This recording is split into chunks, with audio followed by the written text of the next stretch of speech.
वो क्या करते हैं, बच्चे को एक बार कहते हैं थोड़ा सा शहद ही चटाएंगे डॉक्टर। एक बैक्टीरिया नाम की ऑर्गेनिज्म होती है, उसको बोलते हैं क्लोस्ट्रीडियम बोटुलिज्म। ओके। निगलने में भी दिक्कत आएगी।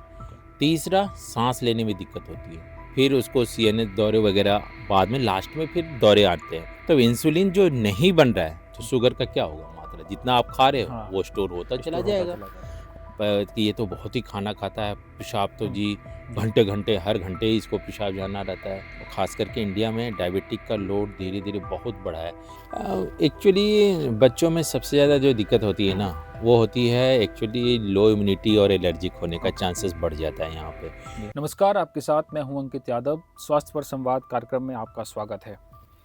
इसके दूसरे एपिसोड में आज हमारे साथ मौजूद हैं दून मेडिकल कॉलेज के वरिष्ठ बाल रोग विशेषज्ञ और HOD doctor Ashok Kumar ji. Doctor साहब, आपका नमस्कार। स्वागत है नमस्कार जी। आज हमारे साथ जुड़ने के लिए।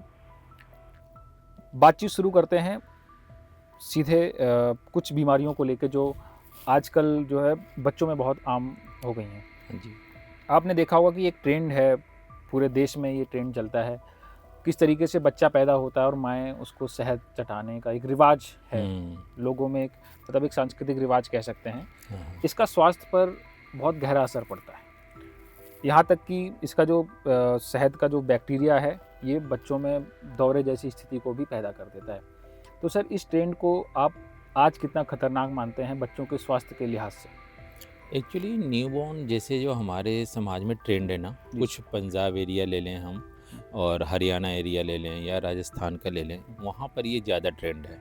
आप वहाँ जाएंगे तो न्यूबॉर्न जितने भी पुराने लोग हैं, इवन कि उत्तराखंड जो है, हिमाचल और ये देहरादून भी ले लें हम, हिली एरिया, वहाँ पे भी ये ट्रेंड चली हुई है कि जो पुराने लोग हैं वो क्या करते हैं, बच्चे को एक बार कहते हैं थोड़ा सा शहद ही चटाएंगे डॉक्टर साहब। जी। और वो चटाने की वजह से जो होती है, शहद में जो होती है ना, एक बैक्टीरिया नाम की ऑर्गेनिज्म होती है, उसको बोलते हैं क्लोस्ट्रीडियम बोटुलिज्म। ओके। उसका काम क्या होता है, वो सीधे हमारे ना सीएनएस पे इफेक्ट करता है, यानी सेंट्रल नर्वस सिस्टम जो हमारा है उस पर इफेक्ट करता है, और उसके वजह से ये दिक्कत आनी स्टार्ट होती है। सबसे पहले जो दिक्कत आएगी बच्चे को दूध पीने में, उससे क्या होता है ना, एक तरह की जो नर्व हमारी होती है वो एक तरह से पैरालाइज्ड करती है। तो पैरालाइज्ड होने की वजह से क्या होता है कि बच्चा एक तो दूध अच्छे से नहीं पी पाता, शक जो होना चाहिए, शक नहीं आएगा, सोलो नहीं कर पाता है, जी। निगलने में भी दिक्कत आएगी। तीसरा, सांस लेने में दिक्कत होती है। ठीक है, ये न्यूबॉर्न में ये आते हैं। कुछ चीज़ें होती है कि थोड़ी देर बाद आती है, तो उसमें क्या होता है, उसमें माता पिता या पेरेंट्स जो भी कंप्लेन जो लेके आते हैं ना, पहला कंप्लेन उनका रहता है कि मेरे बच्चे को कब्ज बहुत है। अच्छा। उनको सबसे पहले आप देखोगे कब्ज बहुत होगा, उसके बाद से जब हिस्ट्री आप लेते हो पूरा, तब पता चलेगा कि उन्होंने शहद वगैरह दिया था। और जब आप देखते हो तो धीरे धीरे उसको सांस की दिक्कत होनी स्टार्ट हो जाएगी, फिर उसको सीएनएस दौरे वगैरह, बाद में लास्ट में फिर दौरे आते हैं। और इसमें क्या होता है, बच्चे को ना फिर एक तरह से देखे तो कोई ताकत नहीं रहती हाथ और पैरों में, उसको हम लोग हाइपोटोनिया बोलते हैं। ओके। हाँ, ये है इसके। तो आज इस ट्रेंड को हम बहुत ज़्यादा देख रहे हैं। ये मतलब इसके मामले, क्योंकि आज लोग जागरूक भी हो रहे हैं न्यूज़ के माध्यम से, सोशल मीडिया के माध्यम से। क्या लोगों में आज इसके प्रति जागरूकता पैदा हुई है? क्योंकि अभिभावक, क्योंकि जिस तरीके से अपने बच्चों को शहद चटाते हैं, कुछ ऐसी रिसर्चें भी, बहुत सारे अध्ययन हुए हैं जिसमें पाया गया है कि ये जो शहद चटाने की प्रथा है, लोग शहद चटाने का जो रिवाज है, ये कम जागरूकता की वजह से ही बढ़ा है। हाँ, ये तो सोशल अवेयरेंस है ही नहीं, उनको पता ही नहीं है कि हम जो दे रहे हैं वो बच्चे के लिए कितना हानिकारक है। इसी वजह से ये सबसे ज़्यादा ये दिक्कत आती है। लेकिन जब डिलीवरी होती है, उसके बाद से मदर थोड़े से अब एजुकेट हो गए हैं सब लोग, तो वो ज़्यादा बेटर वो कर पाती हैं। उनको जब हम लोग बताते हैं कि नहीं, एक बूंद पानी भी बच्चे को नहीं पिलाना है 6 महीने तक, सिर्फ माँ का दूध ही पिलाना है। और इस पे सरकार ने, चाहे वो मीडिया के थ्रू हो या न्यूज़ के थ्रू हो, तो ये सब के थ्रू उन्होंने इतना इसको वो किया गया है, तब जाके ये थोड़ी सी अभी तो कम हो गए हैं। जो एजुकेटेड फैमिली है उसमें अब ये चीज़ें नहीं मिलती है। बट जो थोड़े से जो गांव के हैं या इधर के हैं, अभी भी वहाँ ये प्रथा चली है, एजुकेटेड है, बट वो अभी भी वो चाहते हैं कि नहीं, एक बूंद हम पिला ही दें।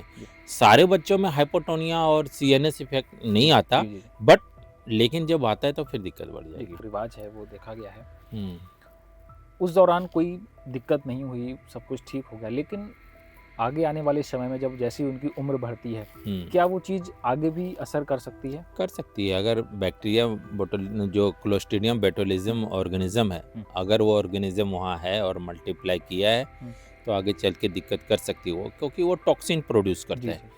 तो वो टॉक्सिन्स ही जो होता है वो CNS के लिए सबसे ज़्यादा हार्मफुल है। तो आगे चल के भी हो सकता है ये दिक्कत। बिल्कुल। हम दूसरे सवाल की तरफ बढ़ेंगे।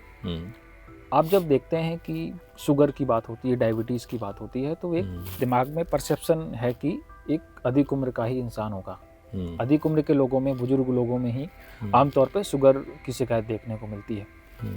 आज देखा गया है कि 8 महीने तक के बच्चों में, 10 महीने तक के बच्चों में भी टाइप 1 डायबिटीज़ देखने को मिल रहा है। 10 महीने क्या, आप देखेंगे ना, न्यूबॉर्न जो है जी, 5 दिन 6 दिन के बच्चे भी कुछ ऐसे आते हैं, उसके वजह से क्या आता है, उन बच्चों में भी डायबिटिक देखा गया है। ज़्यादातर ये ऑटो इम्यून के कोई ऐसा ट्रिगर्ड, अभी तो पूरा एग्जैक्ट इटियोलॉजी नहीं पता है, बट ये क्या होता है कि ऑटो इम्यून डिजीज है। तो उसमें क्या होता है कि कोई इन्फेक्शन हुआ आपको, उसके बाद से कुछ ऑटो इम्यून ऐसा एंटीजन बना, एंटीबॉडीज़ हमारे शरीर में डेवलप कर जाती है। वो क्या करता है, जो हमारे इंसुलिन है, हमारे जो इंसुलिन बनता है हमारे शरीर में, वो पनक्रियाज बनाती है। तो वो पनक्रियाज के अगेंस्ट में सेल्स को क्या करता है, डैमेज करना शुरू कर देता है।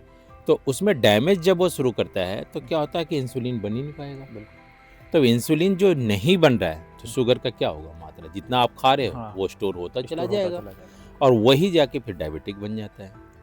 हाँ, तो इसमें जो पहला लक्षण आता है ना बच्चों में, सबसे ज़्यादा वो बहुत खाना खाते हैं। पेरेंट्स बताएंगे ये बहुत खाना खाता है, पानी भी खूब पिएगा और यूरिनेशन भी उतना ही होता है। तो 3 चीज़ होता है, पॉलीयूरिया, पॉलीपेप्सिया और पॉलीडिप्सिया। ये 3 लक्षण शुरू में बताते हैं कि ये तो बहुत ही खाना खाता है, पेशाब तो जी घंटे घंटे हर घंटे ही इसको पेशाब जाना रहता है। तो फिर आप ज़रूर उसका शुगर चेक कराएं तो देखेंगे कि वो डायबिटिक है। तो ऐसा नहीं है कि बच्चों में शुगर नहीं होता, डायबिटिक नहीं होता, बच्चों में भी डायबिटिक होता है। और क्या होता है इसमें, एक चीज़ अब मैं बताना चाहूँगा कि जो ओल्ड एज में होता है, जो 40 के बाद होता है, उसको हम लोग बोलते हैं टाइप 2 डायबिटीज़ मेलाइटिस। और जो बच्चों में होता है वो टाइप 1 डायबिटीज़ मेलाइटिस है। तो टाइप 1 में क्या होता है कि इंसुलिन बिल्कुल नहीं बनता। और टाइप 2 में क्या हो रहा है कि इंसुलिन बन रहा है लेकिन उतनी मात्रा में नहीं बन रहा है जितना पहले बन रहा था उस जो भी पेशेंट है डायबिटिक के। तो उसमें क्या होता है कि आप क्या करते हो कि थोड़ा सा डाइट कंट्रोल कर लेते हो, एक्सरसाइज कर लेते हो, तो आपका ग्लूकोज थोड़ा सा वो हो जाता है, तो उसमें आप मेंटेन कर लेते हो। बट इसमें विदाउट इंसुलिन आप अपने शुगर को मेंटेन करते हो। कुछ लोगों को देखते होंगे कि आपकी डायबिटिक है बट कहेगा कि मैं तो जी शुगर तो बिल्कुल नहीं लिया, एक्सरसाइज कर रहा हूँ, डायबिटिक कंट्रोल कर रहा हूँ, बिल्कुल हमें लेने की ज़रूरत नहीं है। लेकिन बच्चों वाले में ऐसा नहीं है, उनमें आपको इंसुलिन देना ही पड़ेगा। सबसे बड़ा दिक्कत हमारा भ्रम यहीं आता है। एज ए पीडियाट्रिशियन हम देखें तो शुरू में तो चलो ठीक है, उनको दे दिया इंसुलिन कि भाई आप लगाते रहो, घर पे वो इंसुलिन लगाते हैं तो उनको बाद 1 महीने 2 महीने के बाद वो सैचुरेट हो जाते हैं। वो सोचते हैं अरे नहीं, कुछ नहीं बता दिया कि अरे मेरा तो ऐसे ही कंट्रोल हो गया, आप इसको ये करो, लेकिन उससे बच्चे का नहीं होगा। बच्चे को आपको इंसुलिन देना ही देना है और होल लाइफ चलेगी वो। जी ठीक है। ये जो टाइप 1 डायबिटीज़ है, ये आपने बताया कि छोटे छोटे बच्चों में 5 वर्ष 5 दिन 6 दिन वाले से स्टार्ट उम्र के लोगों बच्चों में ही ये चीज़ देखी जा रही है। आपने इसके वैज्ञानिक कारण बताए कि किस तरीके से जो शरीर में इन्फेक्शन होता है उस दौरान कुछ ऐसी ट्रिगर्ड करता है उससे। जी हाँ, वो किसी वजह से भी जरूर बाहरी कारण हो सकते हैं, इन्वायरमेंट या इन्वायरमेंट भी हो सकता है, ये कहना मुश्किल है। अब ये किस वजह से ट्रिगर्ड कर रहा है, यही एक खोज की विषय है और अभी भी साइंस इस पे लगी है। एक एग्जैक्ट पॉइंट नहीं है जिसपे हम लोग बोल दें कि नहीं इसी वजह से हुआ, ये नहीं बता सकते। हाँ, लेकिन है कि ज़्यादातर होता है कि कोई भी इन्फेक्शन हुआ हो उसके वजह से एंटीबॉडीज में बन गए, या इन्वायरमेंटल चेंजेस जो हुए उसके वजह से भी कुछ रिसर्च इस पे चल रहे हैं, उसमें ये भी देखा गया है कि इन्वायरमेंटल चेंजेस जहाँ पाए गए वहाँ पे थोड़ा सा ज़्यादा मिले डायबिटिक। तो अभी बिल्कुल ये कहना थोड़ा सा वो है, जल्दी होगी, बट ये है कि हाँ वो भी एक कारण है।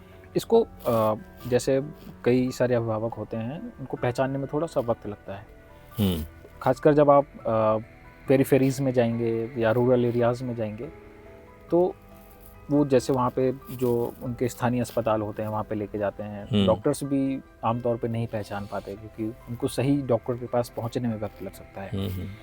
तो ऐसे क्या कुछ की लक्षण हैं या बोलें की सिम्टम्स हैं जिससे जो अभिभावक हैं, माँ बाप हैं, उसके लक्षण को पहचान सकें? अगर उस तरह के लक्षण देखने को मिल रहे हैं तो उनके दिमाग में भी एक ख्याल आए कि हमारे बच्चे को टाइप 1 डायबिटीज़ हो सकता है, तो हमें पीडियाट्रिशियन से मिलना चाहिए। सबसे पहले मदर जो नोटिस करती है या पेरेंट्स जो नोटिस करेंगे, वो सबसे पहले देखें कि बच्चा हमारा बार बार बाथरूम जा रहा है। फर्स्ट, अगर घर में है तब तो मदर या जो भी है वो केयर टेकर जो भी है वो चेक कर लेगी। दूसरा, अगर स्कूल गोइंग बच्चा है, स्कूल जा रहा है, तो वो टीचर कंप्लेन कर देगी आपको कि आपका बच्चा जी हमेशा बाथरूम ही जाने को करता रहता है। तो आपको लगेगा कि भाई मेरे बच्चे को कुछ ना कुछ तो है, तो फिर आप तुरंत डॉक्टर के पास जाते हो। और साथ में क्या कहेगा कि ये पानी भी खूब पीता है। आपको कंप्लेन या तो स्कूल से आएगी या तो पेरेंट्स बताएंगे डॉक्टर के पास। ये दो चीज़, या तीसरा चीज सिम्टम्स आपको पहले ही बताया, 3 चीज़ मेन है। पेशाब को बार बार पेशाब जाना, पानी खूब पीना और खाना भी खूब खाना। ये 3 आपके जो है ना डायबिटीज़ के अर्ली है। तो जरूर आप इसमें रैंडम ब्लड शुगर हम कराते हैं। बस 1 बूंद ब्लड लिया, उससे आरबीएस चेक कर लिया आपने। अगर वो 250 से ऊपर है, एकदम आप समझ लो कि भाई डायबिटिक की ओर जा रहा है आपका बच्चा। तो फिर आप HbA1c और सब भी जो जांचें हैं डायबिटीज़ के लिए वो आप कराते हैं। क्या अब इसका ट्रेंड बढ़ा है? क्योंकि आप भी बहुत ज़्यादा, आपके पास बहुत बड़ा, बहुत ज़्यादा अगर देखा जाए तो डेवलपिंग कंट्री खास करके इंडिया में बहुत ज़्यादा बढ़ा, जिसके वजह से आपने बीच में सुना होगा अमेरिका ने कहा था कि भाई हम डायबिटिक वाले जो होंगे और ये सब चेक करके ही हमारे पास हम वो दे पाएंगे, ग्रीन वो जो उनका बनता है कार्ड। तो उस कार्ड में उन्होंने कहा था जो डायबिटिक होगा उसको हम नहीं रखेंगे। तो वो वजह क्या है? वजह कि ओवरलोडेड होते जा रहे हैं सारे। तो इसलिए ये तो जो डेवलपिंग कंट्री है खास करके इंडिया में डायबिटिक का लोड धीरे धीरे बहुत बढ़ा है। चाहे वो अवेयरनेस की वजह से बताओ, चाहे जो हो कि ज़्यादा चेकअप होने लगा। अब पहले थोड़ा नहीं कराते थे लोग, तो मॉनिटरिंग भी होने की वजह से हुआ। बट दूसरा चीज़ इन्वायरमेंटल इतना चेंजेस आ रहे हैं उसकी वजह से हो सकता है।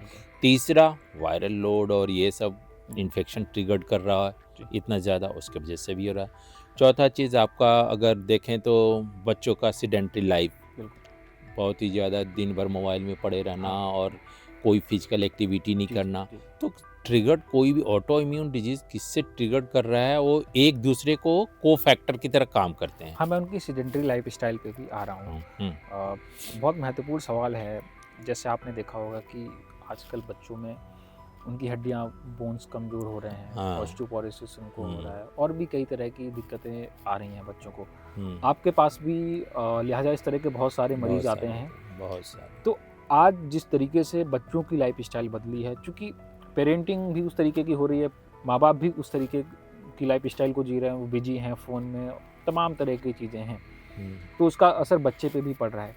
तो बच्चों को अगर हम देखें हेल्थ के लिहाज से कितना ये बहुत खतरनाक है, हैजर्डस कितना है आने वाले समय में, या बहुत ही ज़्यादा। अगर हमारे बोला जाए एज ए पीडियाट्रिशियन मैं देखूं तो 100 में अगर देखें तो विटामिन डी की कमी तो आपको लगभग 90 बच्चे में मिल जाने हैं जी।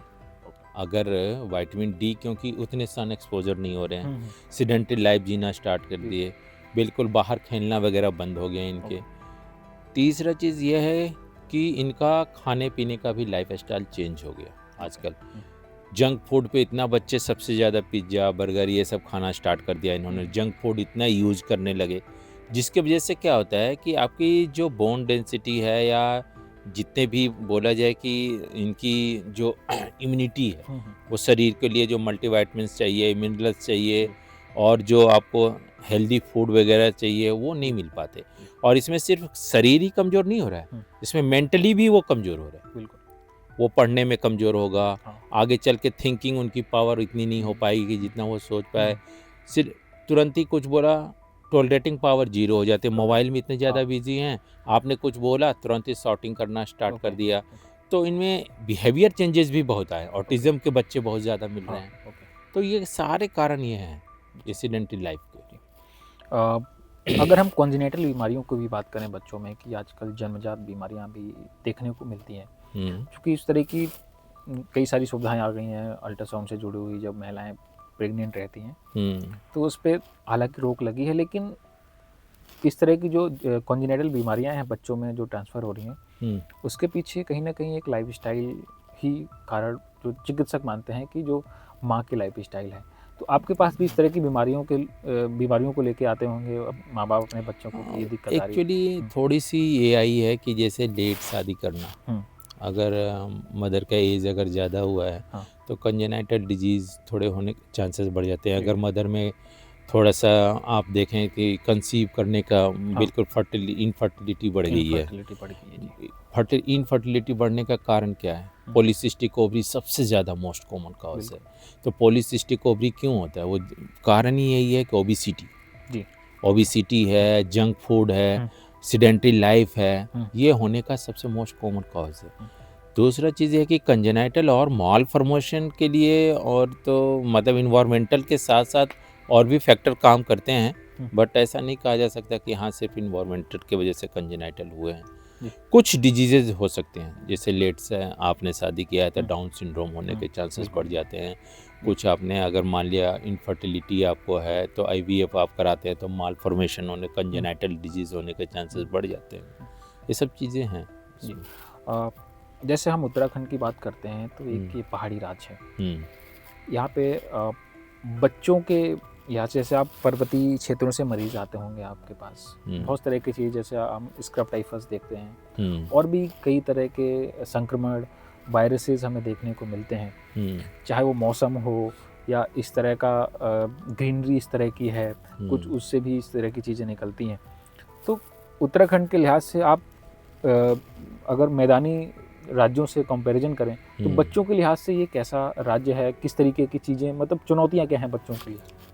एक्चुअली बच्चों में सबसे ज़्यादा जो दिक्कत होती है ना, वो होती है एक्चुअली लो इम्यूनिटी और एलर्जिक होने का चांसेस बढ़ जाता है यहाँ पे, क्योंकि इन्वायरमेंटल चेंजेस के वजह से इतने सारे पोलन ग्रेन्स और ये सब होते हैं, एलर्जेंस इतने ज़्यादा, तरह तरह के यहाँ पे आपको पेड़ मिल जाएंगे और वो चाहे वो कुछ ठीक भी होते हैं हेल्थ के लिए, कुछ ख़राब भी होते हैं। तो अब बच्चों ने अगर कुछ किया तो उससे एक्सपोजर उनका होना ही होना है। बिल्कुल। तो बिल्कुल उसके पोलन ग्रेन्स, अगर मॉर्निंग में आप जा रहे हो तो सबसे ज़्यादा पोलन ग्रेन एक्टिव मॉर्निंग में होते हैं। तो ऐसे बच्चों में क्या होता है कि आपका तो थोड़ा सा दिक्कत आती है, बट अदरवाइज दूसरे मैदानी इलाके में देखें तो वहाँ का एयर यहाँ का एयर में बहुत डिफरेंस है। तो दोनों के एडवांटेज डिसएडवांटेज दोनों हैं, बट देखा जाए तो एडवांटेज ज़्यादा है। डिसएडवांटेज थोड़ा ये है कि यहाँ थोड़ा सा अगर रेनी सीजन में आप आओगे तो थोड़ा सा हेपेटाइटिस ए बहुत ज़्यादा हो जाता है, और अगर आप थोड़ा से ठंड होती तो ठंड थोड़ा ज़्यादा पड़ती है, तो उस वजह से सर्दी खांसी वो वायरल लोड बढ़ जाते हैं हमारे पास। वायरल लोड काफ़ी है यहाँ पे बच्चों। जी। डॉक्टर साहब, आपका बहुत बहुत धन्यवाद हमारे साथ जुड़ने के लिए। आपने जो जानकारी साझा करी हमारे दर्शकों के साथ, उम्मीद है कि उनको बहुत कुछ सीखने को मिलेगा इससे। तो आप थे डॉक्टर अशोक कुमार जी। आपके मन में और भी कई सवाल हो सकते हैं, हमें उन सवालों को कमेंट के माध्यम से बताएं, तो अगले पॉडकास्ट में हम उन सवालों को भी शामिल करेंगे। बहुत बहुत धन्यवाद। नमस्कार जी सबको।